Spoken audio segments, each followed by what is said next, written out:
In the history of Indian retail, Shoppers Stop is a name that shines really bright. Their first store was opened soon after I left school. So for much of my adult life, shopping from apparel to home decor for me has been at Shoppers Stop. In fact, the jacket I'm wearing today was certainly purchased at Shoppers Stop. While Shoppers Stop has today grown to 80 plus stores and often is the anchor tenant in glitzy malls across Indian cities that are transforming and growing, with the rise of digital, Shoppers Stop has made tremendous leaps in digital through building omnichannel capabilities to achieve more availability, drive sales and traffic, and integrate digital touchpoints. An omnichannel retail strategy really improves the customer experience and provides more channels for customer purchases, whether it's on an app, on mobile, website, or in stores, like we all see Shoppers Stop when we go to malls.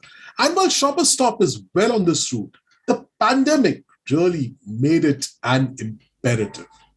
Welcome to the third episode of the Accenture Business Journal for India Leadership Dialogue Series 2022, which is focused today on the booming retail sector. I'm privileged to be joined by Venu Nair, who's Managing Director and CEO at Shoppers Stop, and Sameer Amte, Managing Director and Lead Retail Accenture in India. We will look at trends in the retail business, learn from Venu and Sameer and from their rich experience just how much retail was disrupted in the recent years and how the use of data and analytics to reimagine customer experience as well as enhance it and raise profitability can provide an edge in a business where competition is cutthroat.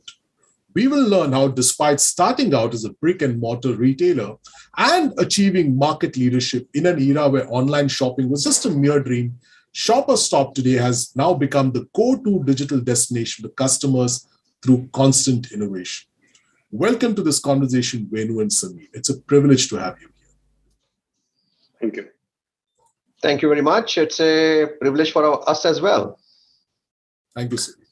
Well, first out, I need to deal with the elephant in the room, and that really is the pandemic, right? I mean, everything that we do today in business is often defined by what happened then, and it's really not gone away. We're still focused on numbers, etc. Venu, I want to start out with you, and perhaps Sameer, you can add to this if you like.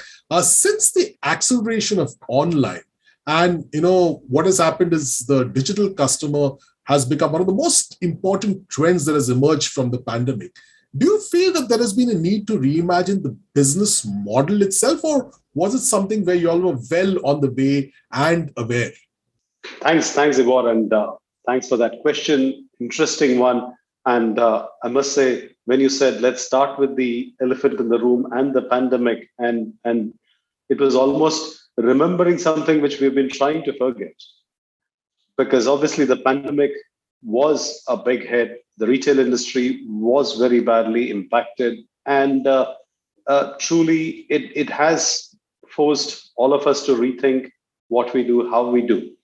But going back to the original question, and as you rightly said, Shoppers Stop, an icon of retail in India, probably can and should claim the credit of actually starting modern retail in India. And it was the go-to destination for many, many years before other alternatives came up. And even today is one of the most, or rather sought after first thought in terms of when you think about shopping or retailing. And that's absolutely true.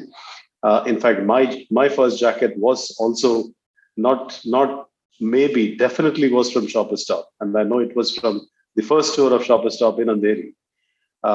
So we all have memories of Shoppers, and an icon of retail who grew in the brick and mortar era.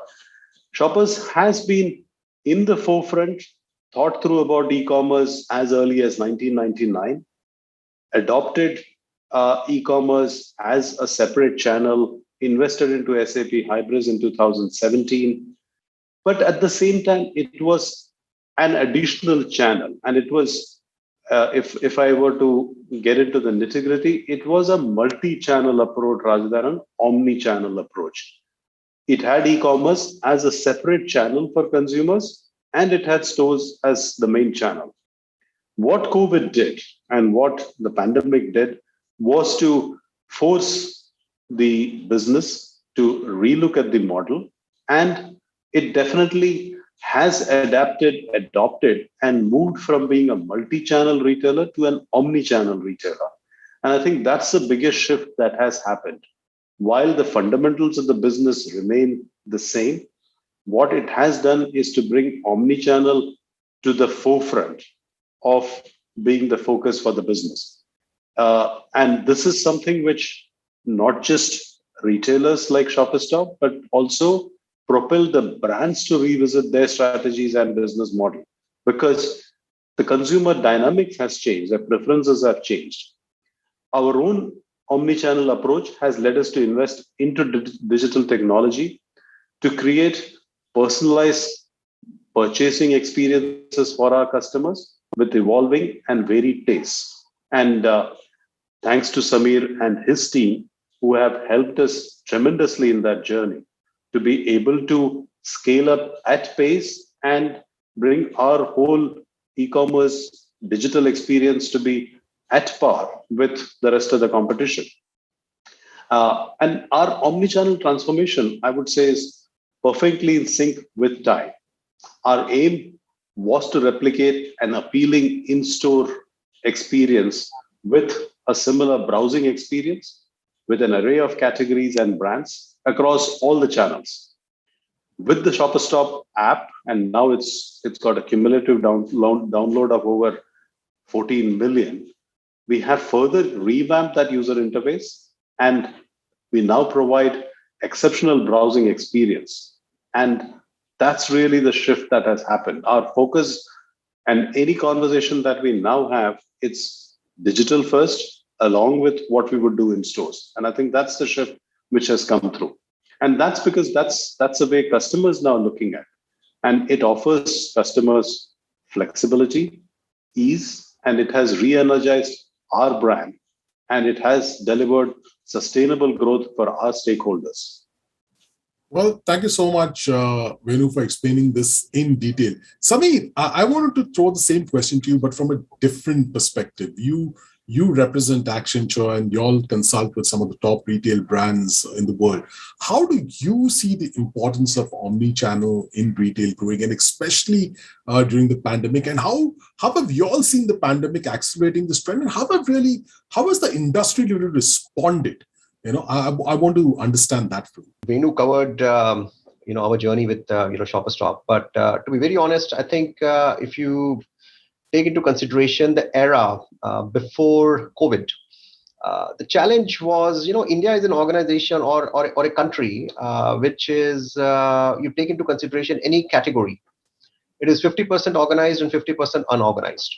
So the question was where the growth is coming in from. Right. And before the pandemic era, the growth was essentially pegged upon, let's go to the new regions, new towns, tier 2, tier 3 cities, different store formats, different categories. And let's basically focus on that. And let's capture, the unorganized sector and try to get them into the organized sector. But I guess, what the pandemic has really taught is that, the consumer behavior, honestly, whenever we talk about digital commerce, omni-channel, or how the industry is growing, it is always anchored on how the consumer in that industry is behaving. And retail is by far closest to the consumer than, any other industry. And, the consumer behavior suddenly changed. People wanted the comfort of exploring things, sitting at home, or the flexibility required to try at home, experiment at home, and then basically go and check out the physical product at the store. And that is exactly what is really driving, the industry in the arena that we are really talking about. And it does not hold true only for retail. I mean, if you take into consideration, other industries as well. Yesterday itself, I was talking to, a few of my colleagues. In 2014, 2015 is when, globally everyone started talking about digital commerce or, omni-channel. But when it came to India, it was all about analytics. but it had the pandemic would not have happened. I think the growth would have still come from the traditional channel. A pandemic has just basically accelerated the journey, and across the industries right now, people are the organizations want to adopt digital, want to look at doing things differently, and it's all hinging upon the consumers that they're really dealing with.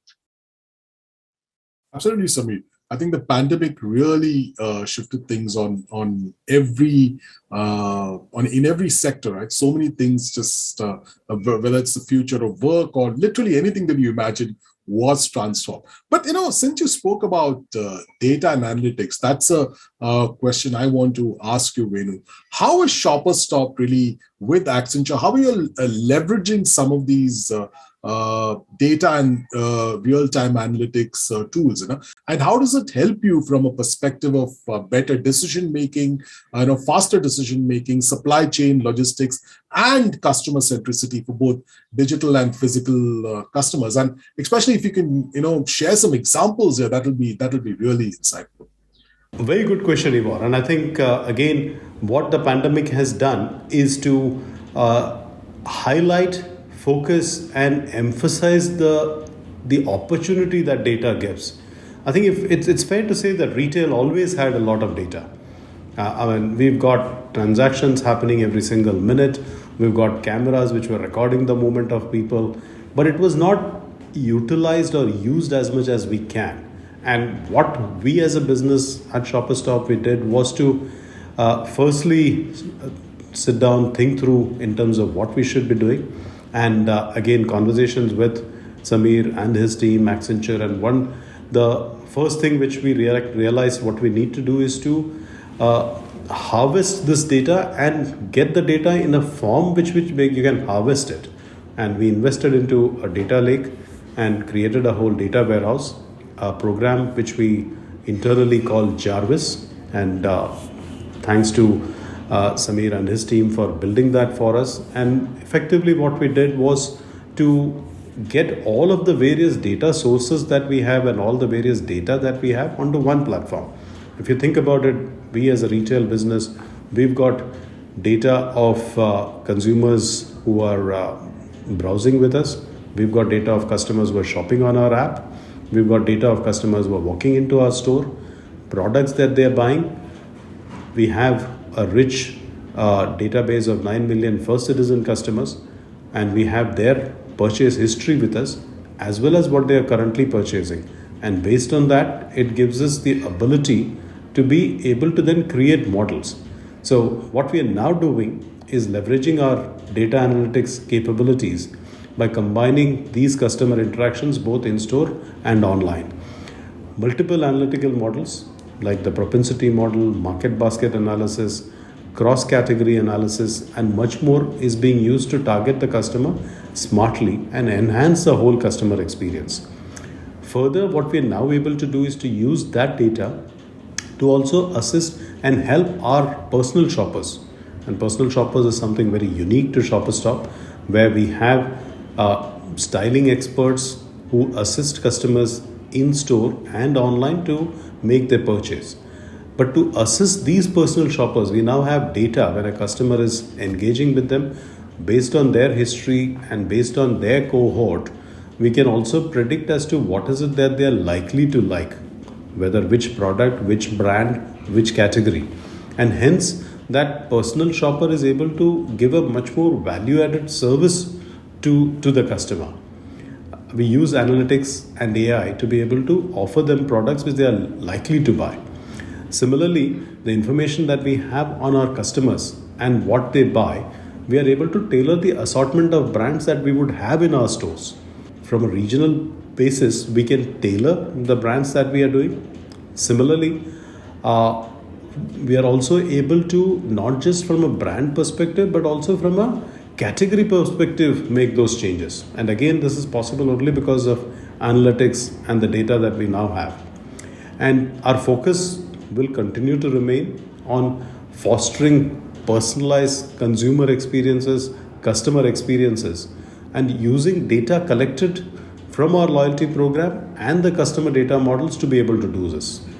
If I give an example, and just recently we shared a personalized video with 4.5 million customers, and it was personalized at an individual level, wherein the video specifically addressed you by name, talked of when you started the journey with Shoppers Stop, which store did you first visit, which year it was, how many times you have visited us since then, which is the favorite brand that you purchased from us, which is the favorite category that you purchased from us, and to give them an incentive to come back, also based on that favorite brand or favorite category, give them a sweetener to be able to come to us, or give them a reason to come to us.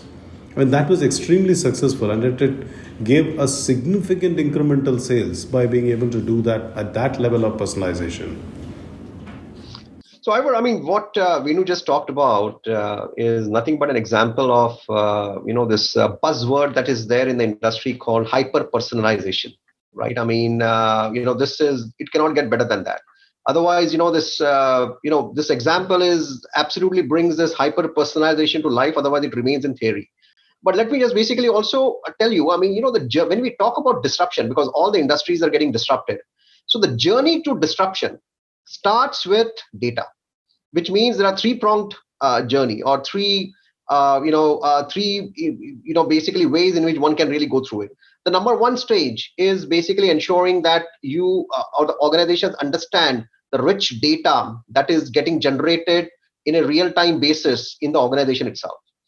Having understood the data, the stage two is basically to defend, right? I mean, because unless and until you defend and you fortify yourself, you will never be able to disrupt, which is basically the stage three. So it is understand the data, defend, fortify yourself, and once you have done that, then go for looking at disruption in the industry. So that is my take on on the data and analytics. And I'm so glad and feel privileged to be associated with Shoppers Stop on this particular journey as such. It truly is really a wonderful example. And again, the hyper personalization thing that you explained and when you gave an example was truly, I think that shows really the power of digital, right? I mean, that's something that was just not possible earlier, where you could show someone, and that to millions of customers, personalize to their individual taste, their purchases, what they've done, their history, and so much more.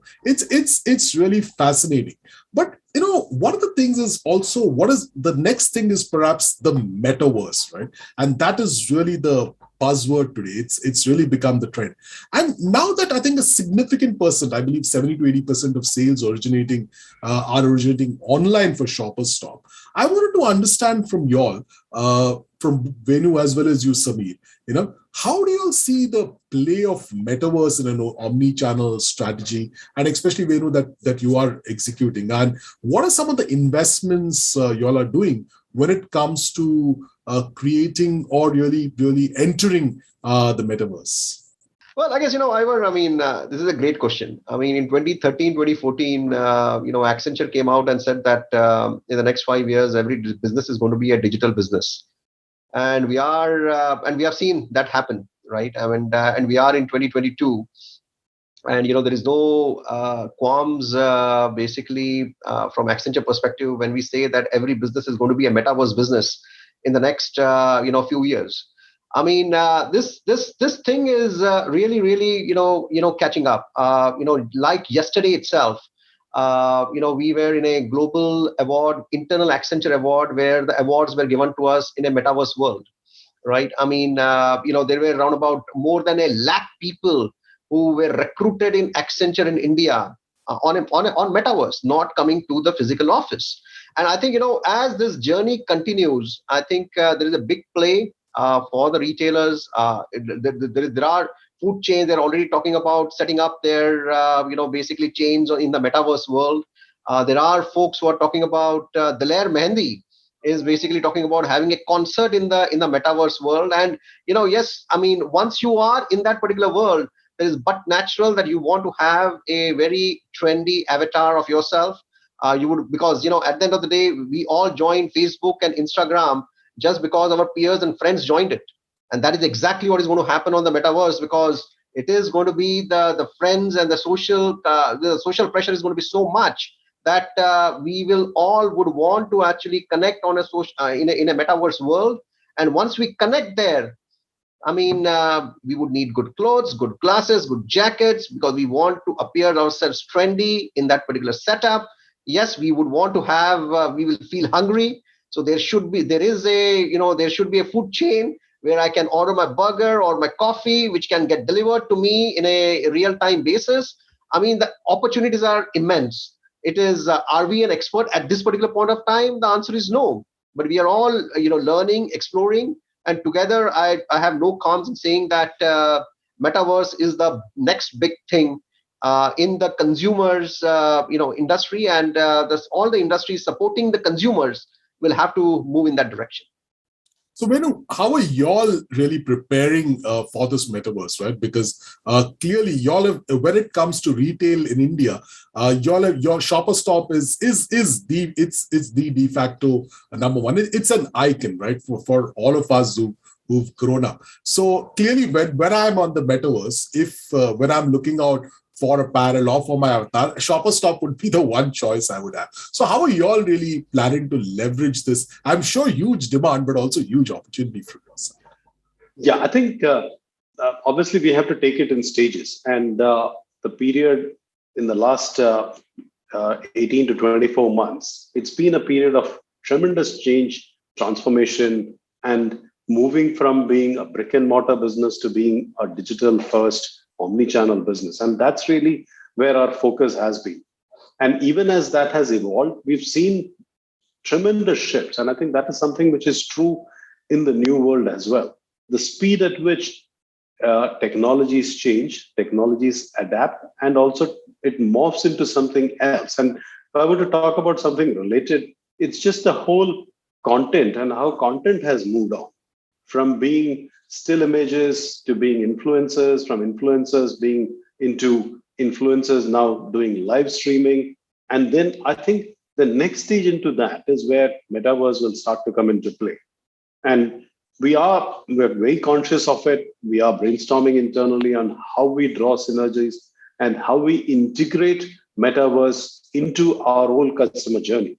And it is a whole new world. It is a whole new way of engaging with customers. And at the same time, as Samir said, it is something which is evolving. And once we have more clarity, that's when we would take it forward from there. I mean, at the moment, the examples and what has metaverse been used for, it is for creating a virtual store where you can essentially show your products, customers can browse through, can look at the garments, can wear them, feel them if you have an avatar, and so on and so forth. So that's where it has been used for so far. But I think this is going to be evolving and evolving very rapidly. So that's something which we are very acutely conscious and keeping an eye on. Well, I know you all certainly seem very prepared for the future, Venu. And I guess the investments that you all have made, the foundations that you have laid in data insights, analytics, etc., are really going to help in all of these areas too. It's just new, again, in omnichannel, metaverse is just going to be one more channel. We've had a really fascinating discussion, but there's one aspect of all of this which is really the question of talent, right? To be able to deliver some of these capabilities, etc. Now, with entire business models itself, undergoing transformation. Now, you spoke about personal shoppers, for instance. Now, that's a concept. Y'all are clearly the pioneers, and each one of us at who've been users of Shopper Stop, I've loved that concept. But online, right? The way y'all have managed to shift it online, that's been very interesting. But that does mean transformation. So, with entire business models undergoing transformation, how, in your opinion, should talent keep themselves relevant, whether it's in the business or whether it's in technology, strategy, management, etc.? I think it's a fascinating area, and it's one which has evolved and evolved very, very rapidly. But if we take one step back, I think gone, and I think this is permanently gone, where you could acquire a skill and then practice it for the rest of your lives. I think that period is gone. In the new world, it will be a cycle where you are essentially you learn something, practice it for a few years, and then you need to reskill yourself. And that's really the new age, new world. And talent that we look for are first and foremost people who are big on learning and have an ability to learn, an inquisitiveness, and are willing to adapt and unlearn and relearn, or unlearn and learn, depending on what it is. The ability to adapt and the ability to move on to newer roles, move on to newer responsibilities is vital going forward. Functional expertise is important, but within the functional expertise itself, the ability to reinvent yourself with the changing times and the changing ways of doing business is absolutely critical.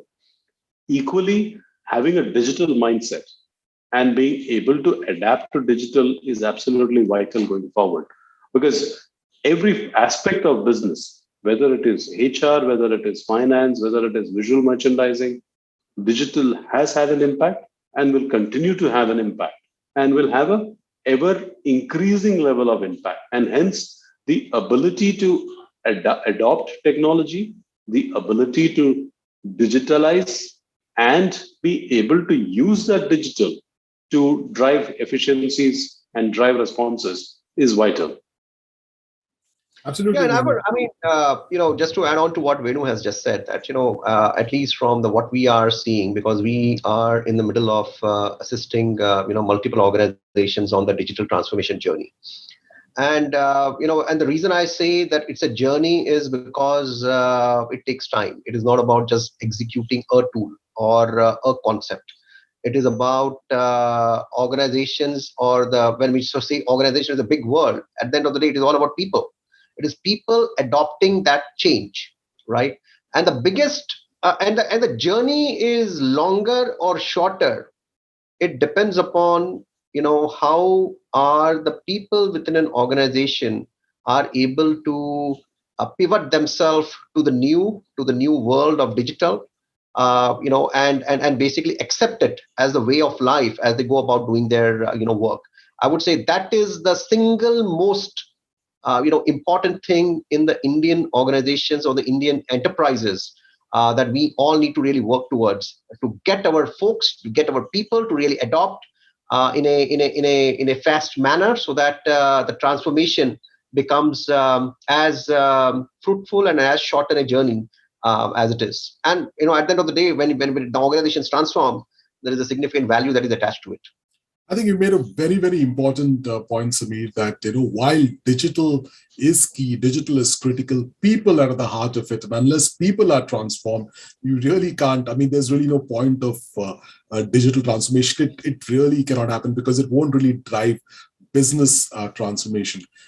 Thank you, Venu and Sameer. It's been a fascinating discussion, a short, brief discussion, but still a very fascinating one, wherein I learned so much about how pandemic disrupted your business, how you all responded and have really, even though Venu, you said I'm trying to forget, but actually you all have succeeded through this, how you all have leveraged data, insights, analytics, etc., to serve customers better, to build omnichannel capabilities, how you all are preparing to enter the metaverse, and finally, even from a talent perspective, how people really need to look at digital and why people are so important. Thank you for a fascinating discussion on the retail sector, and all of you all who are listening, thank you for being here, and please stay tuned for more such insightful episodes as part of the Accenture Business Journal for India Leadership Dialogue Series 2022.